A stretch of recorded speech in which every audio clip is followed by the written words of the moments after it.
기자의 다까쇼. 안녕하세요. 저희가 돌아왔습니다, 여러분. 네. 저희는 죽지 않아요. 불사조예요. 불과 이틀 전에 저희는 여기서 마지막입니다. 네. 안녕 하고 왔는데 이틀 만에 돌아왔군요. 저도 그런 줄 알았는데 네. 저희 왜 돌아온 거예요? 비상소집.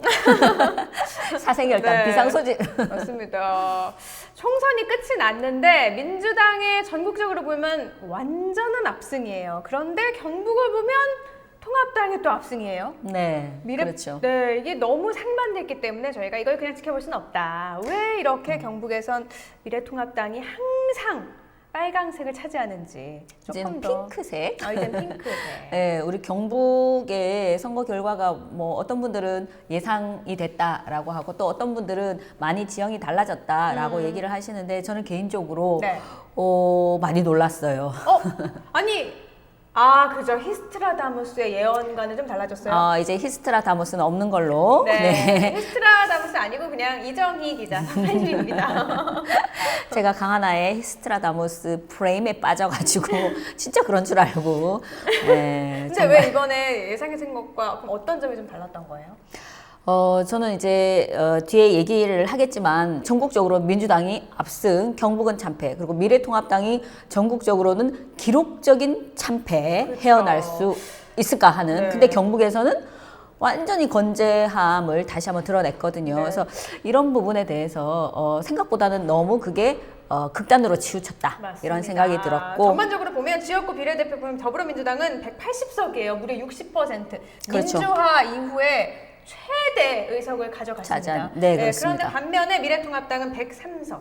겨우 100석을 탁 넘겼단 말이에요. 이래서 참 이런 와중에 경북은 또 모두 다 미래통합당이 가져갔기 때문에 이런 결과에 대해서 저희가 또 좀 살펴봐야 되지 않겠습니까? 네. 또 지난 방송에서 저희가 한 말이 있기 때문에 네. 약간의 좀 무거운 마음을 가지고 해야 될 것 같아요. 아니 계속 저 아픈 곳을 콕콕 찌르시네. 네, 오늘 방송 내내 찌를 예정입니다. 저희 히스트라다무스는 절대 제가 지어낸 얘기가 아니고요. 이 사람들이 만든 거예요. 이 사람들이. 근데 동의하셨어요. 아니 은근 즐기셔놓고 이렇게 아니요. 방송에서 저는 이걸 하신다니까요. 그냥 그 위에서 줄타기를 인형처럼.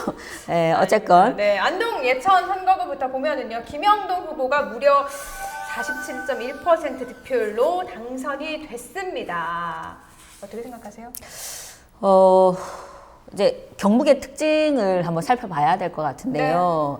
경북에서는 제가 보기에 좀 전에도 말씀드렸듯이 보수가 경고한 걸 다시 한번 확인시켜줬다. 보수가 얼마나 무서운지를 다시 한번 확인시켜줬다. 이렇게 보여지는데요.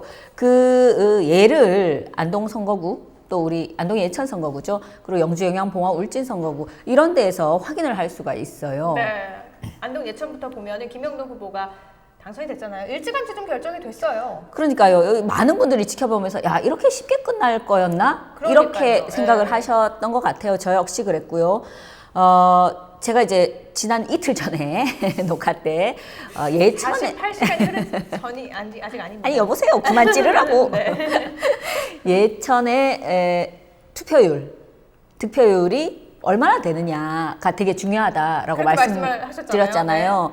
네, 왜냐하면 예천의 투표율이 높고 득표율이 높을수록 김영동 후보에게 유리하다라고 말씀을 드렸잖아요. 상대적으로 높아져요. 네. 네, 역시나 그랬습니다. 그건 틀리지 않았습니다. 김영동 후보가 이제는 당선자죠. 당선자가 이번에 득표를 47.1%를 해서 근데 저희가 여론조사에서는 MBC 여론조사에서는 34.8%였거든요. 그렇죠.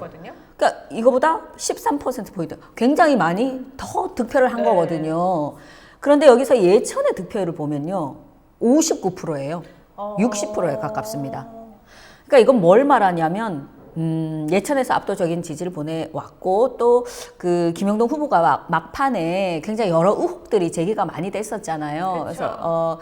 그래서 사실 저희가 이틀 전에 선거 하루 전날 방송할 때도 김영동 후보가 처음에는 뭐 긍정적으로 전화에 응하겠다. 김광림 의원도 전화에 응하겠다라고 했어요, 사실은. 그런데 이제는 말할 수 있다. 그러면 그런데 당일날 전화를 받지를 않았고 또 사전에 뭐 못 받겠다라고 말씀을 하셨는데 워낙 논란거리가 마지막에 많기 때문에 터져가지고요. 그거는 전략적으로 판단을 하신 것 같아요. 나와 봐야 연결해봐야 어떤 얘기가 나올지 안 나올 수가 없기 때문에 네. 의혹에 대해서 좋을 게 없다라고 판단을 하신 건데 그만큼 굉장히 민감했었거든요. 예. 그래서 그게 또 선거에 어떤 영향을 미칠지 그거는 아직 알 수 없다 저희가 그랬는데 그렇죠. 어쨌든 결과적으로 봤을 땐 그렇게 큰 영향을 미치지 않았다 이렇게 봐야 되나요? 그런 그 의혹이나 여러 가지 것들, 그 다음에 전체적으로 보면 민주당에 대한 어떤 그 호재, 이런 속에서 이제 통합당은 흔들렸죠. 사실은 굉장히 위기감이 좀 있었고. 근데 이런 것들이 이제 지역으로 보면 김영동 후보고 이상골 후보인데 이런 것들이 이 판도를 바꾼 요인이 되는데 그건 뭐냐면 보수야 단결하라. 보수여 단결하라. 이게 무의식적으로 전파가 된 거예요. 오히려 논란을 키워서 보수를 결집시켰던 효과가 그렇죠. 됐다. 예, 통합당이 보수의 위기였죠. 굉장히 흔들렸죠. 그런데 어떤 프레임을 내걸었냐면 야, 통합당을 찍지 않고 니네가 싫잖아? 무소속을 찍잖아? 니네가 무소속을 찍으면 잘못하면 민주당이 된다? 그래서 그러면 권오울 후보와 권태규 후보가 조금 낮게 받은 이유이기도 하겠네요. 그렇죠. 뭐 양쪽이 어쨌건 권오울이나 권태기 후보 입장에서는 보수의 표란 말이에요. 그렇죠. 예, 이 보수의 표기 때문에 권오울 후보까지 갈 표가 없었다. 무소속을 찍으면 민주당이 될 수 있기 때문에. 그래서 차라리 그럴 바에는 김영동을 뽑아라 이렇게가 됐다. 그러니까 위기감이 있으니까 야 이렇게 해서는 잘하면 민주당한테 뺏기겠다. 그러니까 보수가 이제 더 결합을 하고 단결을 하게 된 거죠. 그 결과가 이거라고 보여지고요. 권오울 후보가 생각보다 굉장히 득표율이 낮았어요. 네, 5%가 채 안 되는 네. 거예요. 저희 여론조사에서는 9.3%가 나왔었거든요. 네. 권오울 이거는 후보도 뭐 SNS에서도 워낙 인기가 그렇죠. 있어서 이거보다 좀 덜 나올 걸. 그러니까 굉장히 이 상처일 거고 사실은 상심이 크실 것 같아요. 근데 이게 굉장히 냉정한 여기에 뭐 민심이다라고 보여지는 거죠. 뒤에도 얘기했지만 세대 교체가 된 거죠. 그래서 과거의 인물 뭐 한 번만 더 열심히 할 테니까 기회를 달라 이런 거에 대해서는 냉정하게 표를 주지 않았다는 거예요. 예, 이런 면에서는 표가 여러 가지를 말해준다고 할 수 있죠. 예.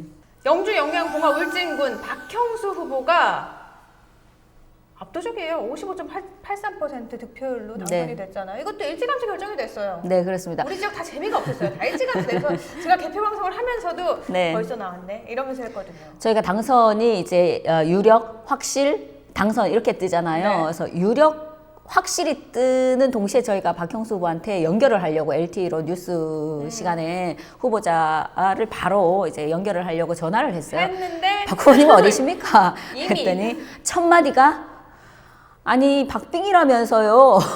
다카쇼에서 이렇게 또 뒤끝을 날리시더라고요. 그래서 제가 값을 잘 봐주셨다는 말이니까 그 점은 참 감사합니다. 그래서 저는 장윤석 후보가 이렇게 열세일 줄 몰랐죠. 생각보다 너무 열세였습니다. 상대 후보가 이렇게 얘기를 하기는 했는데 오히려 황재순 후보가 굉장히 그렇습니다. 높은 득표율을 네, 얻었어요. 네, 네. 21.07%. 그렇죠. 저희 장윤석 후보가 21.82 그러니까 거의 21%대 같이 받은 거예요. 그렇죠. 그러니까 장윤석 후보 입장에서는 굉장히 이게 막 참혹한 결과라고 할 수 있어요. 근데 그 표들이 이제 박형수 후보 쪽으로 갔다는 거거든요. 박형수 후보 이쪽 구도는 뭐냐면 지역 프레임이 지역 구도였거든요. 그랬죠. 지역 대결 구도였거든요. 네. 근데 이것도 먹히지 않았다. 영주 영양 봉화 울진에서는 장윤석은 영주라는 걸 갖고 있었는데도 프레임이 먹히지 않아서 득표율은 낮았다. 예, 지역 대결 구도도 전혀 먹히지 않았다. 다 통합당의 위기감, 통합당 보수의 결집으로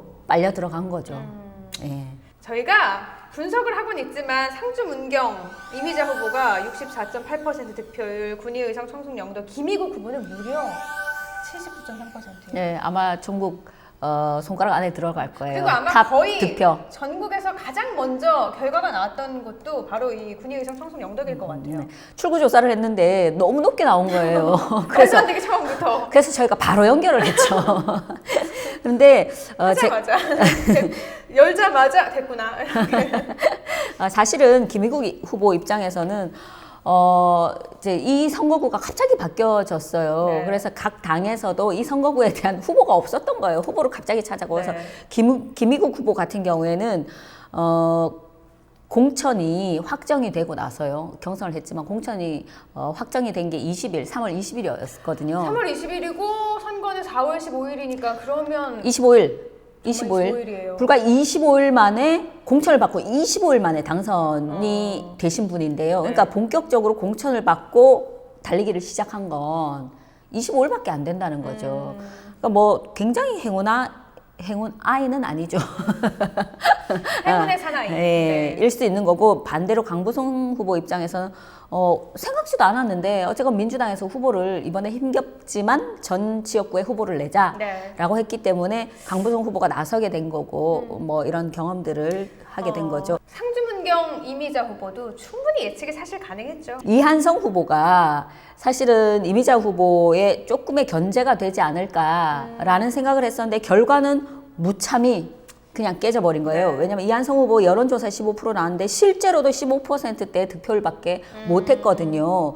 민주당 후보가 상주 문경에서 2등을 한 거예요. 네. 물론 뭐 안동 예천도 그렇지만 민주당 상주 문경에서는 사실은 뭐 2위 할 거라고도 사실 생각하기 쉽지 않았거든요. 네. 2위가 됐는데 이거는 또 뭘 말해주냐면 아까도 말했듯이 이한성 후보가 무소속이에요. 원래 그러니까 통합당 부류라고 볼 수 있죠. 네. 통합당에서 나가셨기 때문에 또 이분이 분명히 되셨으면 또 복당을 하셨을 텐데 아까도 말했듯이 무소속에게 가면 민주당 후보 될 가능성이 있다. 전체적으로 보수 결집에 묶인 거죠. 그래서 이한성 후보의 표는 거의 없었던 거고 생각보다는 너무 표를 못 받았던 거고 이미자 후보에게 많이 갔었던 거고 그런데 사실 개인적으로 이한성 후보는 굉장히 조금 마음이 짠해요. 왜냐하면 이분이 영주, 문경, 그렇죠. 예천 과거의 지역구였더라면 가장 강력한 우승 후보였다고 저는 단언할 수 있어요. 네, 왜냐하면 선거 이분이 발전이 다시 되면서. 영주에서는 정말 인기가 좋았거든요. 그런데 이러면서 이분이 여기 와서 꼴찌를 하시게 된 거죠. 1등이 될 수 있었던 후보가. 네, 이렇게 한번 보여 저희 4개의 선거구를 한번 봤는데 한 가지 좀 유심히 봐야 될 건 여론조사 결과보다 민주당이 본투표에서 훨씬 더 많은 득표를 했다는 건 눈여겨볼 만한 점인 것 같아요. 근데 뭐 저는 뭐 그렇게 크게 의미 부여를 어차피 안 됐으니까. 두지는 않아요. 아니요. 사실은 민주당은 이거보다도 더 많은 득표를 했었어야 돼요. 여러 환경들이. 왜냐하면 경북도당만 봐도 민주당이 16년 만에 모든 지역구에 후보를 출마시킬 정도의 나름의 요만한 과거보다는 조금 더 자신감이 좀 붙었었던 거고요. 그 이유가 또 코로나19 극복을 아주 정부에서 뭐 어쨌건 해외에서는 빌 게이츠도 고맙다고 할 정도로 찬사를 보낼 정도로 각국에서 진단키트 좀 달라 제발 사정을 하는 상황이잖아요. 코로나19 대응은 대체적으로 훌륭했다고 보여지고요. 또 문재인 대통령의 국정 지지도 상당히 높죠. 역대. 그리고 민주당 지지도 역대 최고이죠. 네. 이런 상황에서 그러면 대구 경북에서는 민주당이 어느 정도 될 것이다라는 자신감이 좀 있었다고 해요. 조금은 희망을 가질 수 있겠다라고 해서 이 후보들이 전력 투구를 한 거죠.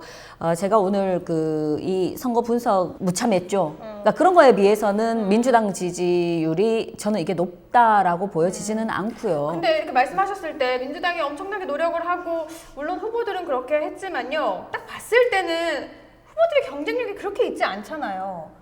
그래서 왜냐하면 강부성 후보도 그렇고요. 예, 신인이죠. 예, 이분도 이렇게 정말로 집중적으로 좀 경북의 후보들 이왕 냈을 거였으면 조금 더 경쟁력 있는 후보를 딱 꽂아서 정말 한번 붙어보거나 이런 의지의 노력은 없었던 거 아닐까요? 맞습니다. 이건 아픈 얘기이지만 사실입니다. 안동의 이삼걸 후보만 경험이 있었던 거고요. 나머지 황재선 후보, 강부송 후보, 정용훈 후보는 이번에 신인입니다. 그렇죠. 그것도 정용훈 후보나 강부송 후보는 결심을 한 지 얼마 되지 않았어요. 지역구에 후보가 없기 때문에 나서게 된 그런 선거이거든요. 거죠. 네. 이 선거를 접할 때 처음에 민주당에서도 중앙에서 혹은 스타급 인기 있는 정치인을 이쪽으로 공천을 좀 했으면 좋겠다라고 중앙당에 요청을 냈고 그래야만 우리가 이 지형을 바꿀 수 있다라고 애를 많이 썼어요. 네. 그런데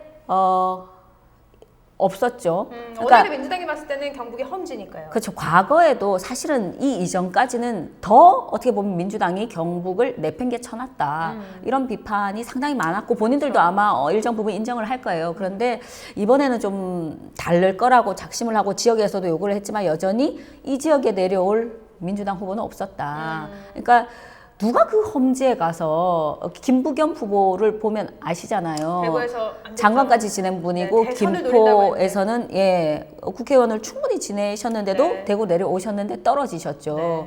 그러니까 이걸 보면 뭐 민주당에서도 경북을 너무 관리를 안 한 거 아니냐, 내팽개친 거 아니냐 이런 비판 달게 받아야 되겠지만 역으로 민주당 입장 속 사정을 보면 누가 가겠냐고.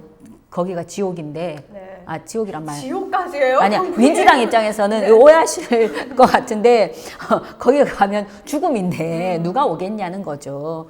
그래서 그런 부분은 일정 부분 또 이해가 가는 부분도 있고요. 그래서 어쨌건 이번에 통합당 입장에서 보면 통합당은 이쪽으로 뭐 누가 내려와서 지원을 하거나 한 것도 없어요. 이낙연 후보가 사실은 경북에 오는 것만 해도 불가능한 상황이었대요. 왜냐하면 이렇게 뭐 표 차이가 조금 경쟁력 차이가 나는 지역에 공동선대위원장이 내려온 경우는 거의 불가능한 경우래요. 근데 이낙연 총리 내려왔어요. 전 네, 총리는 네. 총괄선대위원장이죠. 근데 통합당에서는 아무도 내려오지 않았어요. 그렇죠. 아무도 안 김종인 나왔어요. 총괄선대위원장 뭐라고 했습니까? 코로나19에 걸리면 자각 격리가 될까봐 못 오겠다. 이건 오히려 지역을 네. 지역의 반발심을 유발하는 발언이었어요. 예. 그럼에도 불구하고 그랬죠. 통합당은 보수가 위기다. 우리 안 주면 니네가 제일 싫어하는 민주당에 넘어간다라는 프레임이 먹혀 들어갔다는 거고 민주당은 좋은 기회를 그 경계선을 넘지 못했다. 예. 이렇게 보여지죠. 이렇게 경북 지역의 당이 정말 온통 핑크 바람인데 이거에 대한 문제점도 분명히 있을 텐데요. 예, 있죠. 저는 개인적으로 뭐 취재를 또 하고 지역 주민이기도 하지만 하면서 이제 2년 뒤에 지방선거가 있잖아요. 그렇죠. 과거 2년 전에 저희가 지방선거에서 일당 독점 구조를 조금 완화를 시켰어요. 예, 뭐 아주 조금이지만, 비례도 있고 네. 선출직도 있었어요. 그런데 이번 선거에서 뭘 보여줬냐면 통합당 아니면 안 되는구나 라는 걸 보여줬다는 거는 저는 굉장히 좋은 방향은 아니다라는 생각이 들어서 사실은 2년 뒤 지방선거에서도 다시 지역주의로 회귀하는 거 아니냐. 일당 독점이 다시 좀 더 견고해지는 거 아니냐 이런 우려가 있어요. 왜냐하면 이게 왜 우려냐면 아무래도 우리 국민들이나 아니면 우리 도민들 또 지역구 유권자들 주민들 입장에서는 다양한 정치색들이 있고 다양한 목소리들이 있고 다양한 시각들이 있을 수 있어요. 그래야 견제가 되고 경쟁이 그럼요. 되죠. 다양한 직군들도 있고요. 네. 다양한 층들이 들어와야 다양하게 대변을 할 수 있고 그 속에서 또 치열한 논쟁을 벌여서 좀 더 나은 그나마 다듬어진 안으로 저희가 뭐 정책 결정을 할 수 있는 부분인데 일단 독점이 되면 그런 비판 견제 혹은 잘못되지 않았을까 또 저쪽에서 저러니까 우리 좀 신경 써야 되는 이런 과정들이 없을 수 있거든요. 이거는 민주주의에 역행한다, 옳지 않다라는 그런 우려가 좀 있는 거죠. 근데 아무래도 전국적으로 봤을 때는 민주당이 압승이지만 여기는 다 미래통합당이잖아요. 그러면 그렇죠. 예산이나 이런 부분을 좀 가져오기 어렵지 않을까 이런 우려도 있거든요. 충분히요. 왜냐하면 기존에는 그래도 비례든 아니면 선출이든 대구 경북의 민주당 후보, 민주당 국회의원들이 한두 명씩 있었잖아요. 네. 그게 연결 고리였다면 고리였어요. 고리였죠. 그리고 그분들이 정말 내가 잘 보여줘야지. 그래야 민주당이 얼마나 필요한지를 실감하겠지 하고 정말 노력을 많이 하셨거든요. 네. 그런데 지금은 사실 아니거든요. 그러니까 정부 입장에서도 이왕이면 우리 편에게 더 주고 싶은 게 인지상정이죠. 그래서 네. 그런 면에서는 약간 우려도 될 수 있죠. 우려가 되고 또 저희 지역구 같으면 경북 같으면 초선 재선이에요. 네. 그래서 정치적인 위상, 경북의 정치적 위상 높지 이런 않다. 부분들도 조금은 걱정이 되는 부분이죠. 네, 저희 선거를 이렇게 돌아봤는데요. 참 여러 가지 느끼는 게 많은 선거인 것 같아요. 이번 결과를 봤을 때. 네. 저는 개인적으로는 이제 우리 지역에 그렇다고 이제 부정적인 면만 있는 건 아니고 네. 예, 세대 교체를 이뤘다. 이 점은 긍정적이죠. 지역 정치 발전에도 뭐 과거의 인물 그다음에 뭐 내가 그랬지만 잘할게 했던 분들도 이왕이면 기존의 세대 과거의 인물들이거든요. 그래서 이분들은 시대는 이제 끝났다. 그래서 저희도 뭐 40대 국회의원이 나오고 네. 그다음에 30대 30살에 시원이 나오고 이런 부분들은 이제 세대 교체가 되고 있는 거구나라는 거를 좀 보여줬던 거죠. 네, 당선자분들은 유권자의 마음을 잘 헤아리고 또 이렇게 잘 받들어서 이 역할을 좀 잘 수행했으면 좋겠네요. 당선자분들이 이 결과 특히 다 통합당이니까 이 결과에 대해서 저는 오히려 더 무겁게 무게감을 느껴야 된다고 보거든요. 네. 왜냐하면 사실 안동 예천이나 영주 영양 봉화 울진 같은 경우에는 이 통합당 후보 아까 김희국 후보도 마찬가지 25일 만에 당선이 됐다고 했지만 이 후보들은 사실은 검증의 시간을 가지지 못했다고 할 수 있어요. 불과 한 달 동안 어떻게 검증합니까? 우리 지역을 대표하는. 근데 이분들은 그런 과정을 전혀 거치지 못하고 통합당 보수의 텃밭에서 어떻게 보면 너무 쉽게 당선이 된 거거든요. 의원이 된 거예요. 의원 금배지를 달게 됐는데 이분들에 대해서는 지금부터 어떻게 말이 우습지만 검증의 시간이 될 거예요. 4년 앞으로의 동안. 4년이요? 예, 그래서 얼마나 본인이 경쟁력이 있고 능력이 있는지, 정치인으로서의 자질을 갖췄는지, 뭐 사전이 아니고 그냥 우습게 되지만 사후이긴 하지만 지금부터 이분들은 그 무게감을 느끼고 정말로 성실하게 정치인으로서의 자질과 위상과 능력 이런 여러 또 품격들을 보여줘야 할 숙제가 있다 이렇게 생각을 합니다. 네, 이렇게 닭가쇼에서 저희가 번외편이라고 할 수 있을 것 같아요. 원래는 저번에 끝났지만 총선, 21대 총선이 어떻게 됐는지 결과에 대한 분석까지 해봤는데요. 이렇게 화면 내에 계속 가운데에서 이 꽃을 보고 괴기스럽다는 실제로는 사실은 말이죠. 지난번 마지막 저희가 방송이라고 할 때는 그만큼 저희가 죽을 각오를 하고 네. 저희 위패를 저희 위패를 닭가슴 위패를 모실 정도로 네. 죽을 각오를 하고 정말 최선을 다해서 열심히 또 보시는 분들을 위해서 방송을 하자라는 각오였었거든요. 네, 근데 저희 다시 살아났고요. 네. 안 죽는 걸로.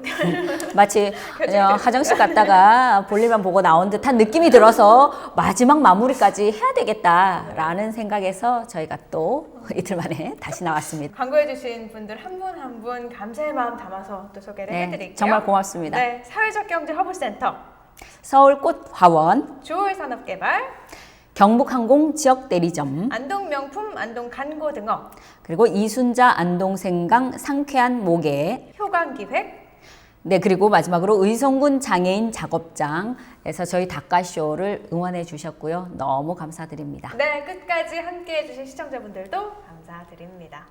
강하나와 이 기자의 닭가쇼. 안녕!